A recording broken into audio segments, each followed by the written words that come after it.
In this training session, we're continuing to look at item selection in goods receiving, and we now want to look at an item that will allow us to type in a batch number. In other words, this item will have an expiry date on it. So first of all, I'm going to show you how to do the setup again. If we go to stock maintenance, I've got an item here, carrots. You will see that we now specify that we want this item to be under batch control, which means when I do my GRV, an extra screen is going to come up requiring a batch number from me.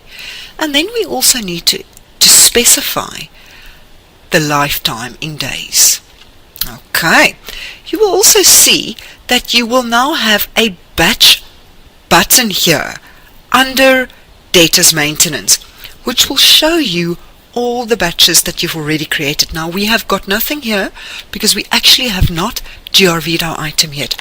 So if I now select my item, carrots, and I say my price, let's say our price is increased to R5.50, so we want to buy 2 kilos of carrots, and I enter through, a screen's going to come up. So here I have to specify the code. I can even have 2 different codes for my 2 items, or all these items actually have the same batch number.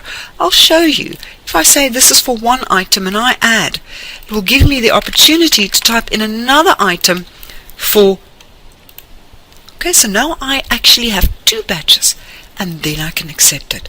So once we've processed this GRV, we will be able to see the 2 batch numbers. What I'm going to do is I'll do that. We'll process the GRV.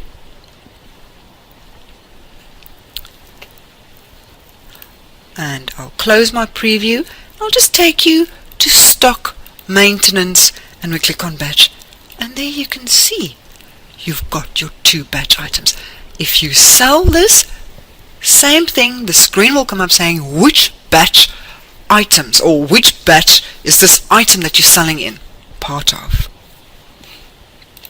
And that concludes batch item control.